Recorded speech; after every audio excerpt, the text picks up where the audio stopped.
Hi sweeties, how are you doing? Welcome to Nanya Sim. If this is your first time of coming across this channel, sweetheart, kindly smash that subscribe button and turn on your notification so you are notified each time I upload, and please give this video a thumb up.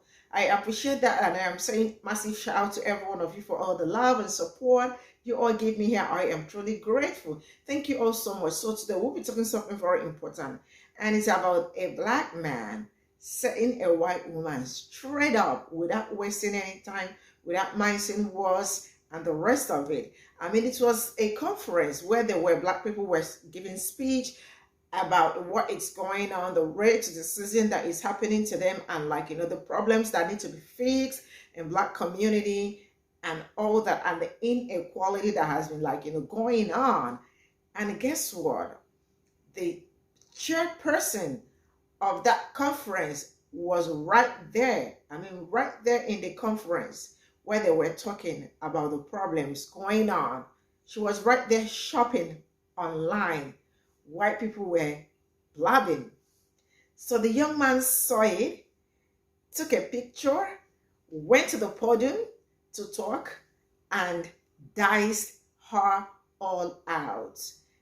And he truly, I was listening to him, I was like, oh my goodness, this is what I call black excellence. This is when you set the record straight without even being scared, without even fearing anything. I mean, he said it and he said it and he said it. That was really a great moment. I was so proud. And then, it also went further to talk about how CRT, how they are trying to cover up everything about black people, black is violent and all that. Do not talk about it. Now they are working towards covering everything up because they do not want CRT to be taught in schools and all that. And any teacher that tries teaching CRT may lose her job or his job. Why? Because they do not want, they are just scared and do not want to feel guilt for whatever that happened in the history. I mean, this is just a crazy thing how people want to just erase somebody's foundation. Stay close to the screen. I'm just going to roll this clip. We'll come back to talk about it, and I absolutely want to read all your comments. Let me know what you all think in the comment section, and straight up I am rolling the clip. Next. So I had intended to get up here and talk about how racist Robert E. Lee was, but I'm going to talk about you, Connie. Sitting over there shopping while we talking about Robert E. Lee. This is a picture of you shopping while we talking about racism and history in this country. Only white members of this board got up while we were up here talking too, because you don't give a damn, and it's clear. But I'm going to tell you what the slaves, my ancestors, said about Robert E. Lee, since you don't know history, sister. Let me tell you that they said when he got the plantation, after he got off the field where 27,000 people died at Gettysburg, Connie, Robert E. Lee was a brutal slave master. Not only did when he whooped the slaves, he said, lay it on them hard. After he said, lay it on them hard, he said, put brine on them so it'll burn them. That's what Robert E. Lee did. And you set your arrogant self in here and sit on there shopping while the pain and the hurt of the people of this community is on display, because you don't give a damn and you should resign. You should have resigned 2 years ago when you choked a white man in his house. You should have resigned 2 weeks ago when you got on TV and said foolishness. And you should walk out of here and resign and never come back, because you are the example of racism in this community. You are horrible. Now to the rest of the board. You have an obligation to the people of this community, and 81% of them are black. And do you need a Klan rally outside, Mr. Goday, before you end it? Because holding it up means that you put that building in jeopardy. You do, sir. Because all over the country, they burning stuff down. And black folks in this city have stood with protesters. I ain't seen you elected officials out there with them, making sure that nothing goes south in Baton Rouge. It's been folks in this community who give a damn. Not just when it's comfortable, but every time. And 4 years ago, we came down here. Mr. Drake, they say you're a good man. Be a good man. Black folks say you're a good man. White folks say you're a good man. Your legacy is attached to tonight, brother. Your legacy. Now, let me say to the black members of the board, it's the most solidarity I done seen out of y'all in forever. Let's keep it that. Let's stand on this moving forward. Because we don't need to apologize for Connie, Evelyn. She showed you who she was when she was sitting next to you while you were talking shopping. You don't need another example. Now, when do we as Baton Rouge stop being in 1856? If you want to name the building after somebody, how about PBS Pinchback, the first black governor of the state of Louisiana, when he was governor during Reconstruction? You want another name? Oscar Dunn, who was the lieutenant governor of the state of Louisiana in the 1860s, that gave the right for Darius Landis and Don Collins and Evelyn Ware Jackson and Tremell Howard to get here. You want to name it after somebody from Reconstruction? Name it after the people who fought for abolition of slavery. If you want to name it after somebody, honor the right people, the people who are on the right side of history. But it's your ancestor that the school is named after. So you're holding on to your heritage. But we built this joint for free. And we've done begging you to do what's right. Thank you, sir. Next.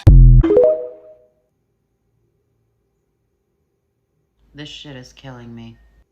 Someone tweeted, anti-CRT laws have made it so that teachers feel scared to discuss anything that might lead to them breaking these anti-history laws. To accurately teach about slavery, one must discuss the horrors of it and the immortality. Yet these laws make it so that anything that, and the tweet goes on to continue to talk about and saying anything that would make students feel uncomfortable would be considered illegal. I'm going to do a little story time.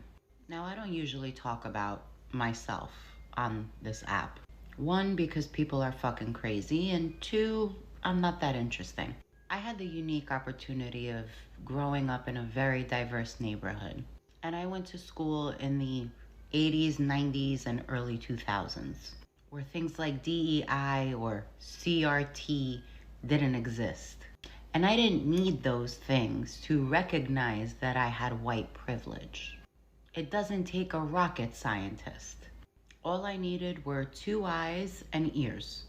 Using school as an example, I saw how differently my black friends and Spanish friends were treated versus the way I was treated. They would get suspended over the dumbest shit. And I would literally get into fist fights and the deans wouldn't even call my parents. I was no angel. The NYPD were our truancy officers. And I saw how they stopped the black kids and the Spanish kids to give them summons or throw them in the back of paddy wagons to take them back to the precinct because they weren't in school. And the same truancy officers would see me on the street at 10:30 in the morning and ask me if I wanted anything from Dunkin' Donuts. That's not a lie. And throughout my life, I had brilliant teachers. And I'll never forget the one teacher I had in the 7th grade.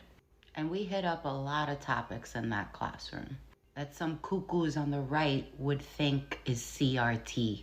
But she knew I was Greek. And I'll never forget, we were learning about Martin Luther King. And she brought in a picture for me. And it was this. It was the cover of Life magazine from 1965. And that's the Greek Orthodox Archbishop Iakovos, who made his way down to Selma to march with Martin Luther King. And I remember in the 7th grade just feeling so proud, you know? Like, wow, Martin Luther King was such a historical figure for the civil rights movement. And, you know, I'm Greek, and the Greek Orthodox Archbishop marched with him. And I remember her telling me, you need to feel that moment you feel right now. And that you need to take that with you for the rest of your life. You see, while some morons on the right think that things like DEI or teaching kids equality or teaching kids activism is gonna make them feel guilty, it's the exact opposite. And that's what they're afraid of. That's why they don't want your kids learning it. Because I felt empowered. I felt empowered by that teacher. She didn't make me feel guilty about being white. She made me realize how I can use my privilege to help fight for equality.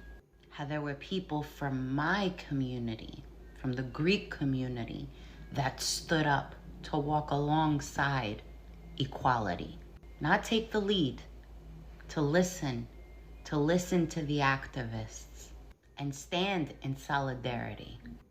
And maybe that's what people on the right fear. You know, they make claims that, these kinds of discussions just, separate us or just divide us.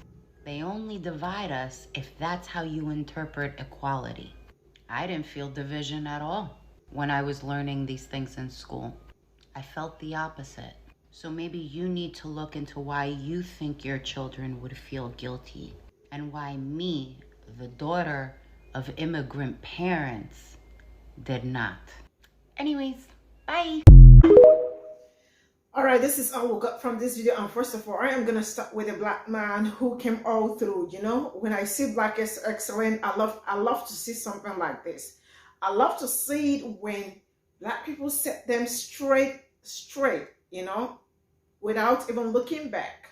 I mean, they are in a forum or a conference talking about how to make things better for, like, you know how things has been going in black community and the racism they are experiencing and all that. And the people, I mean, the person they are speaking to, they are talking to, was right in there doing online shopping. And then you all think, I mean, right to the season will stop, right? They say stop talking about it and it's gonna go away. Now I see how it's gonna go away when the people that are supposed to be listening to the problems that it's going on, or the problems, the challenges black people are facing, is right there doing online shopping. And a young man went all out.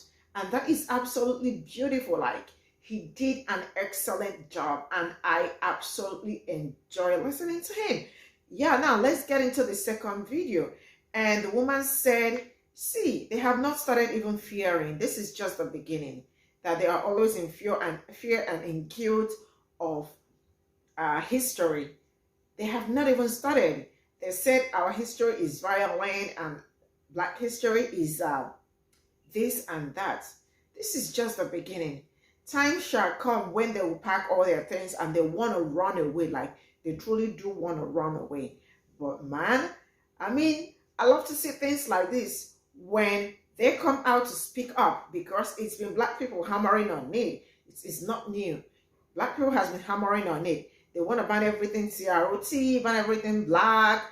I mean, like, now a teacher will not even have to teach this in class because they might lose their jobs, right?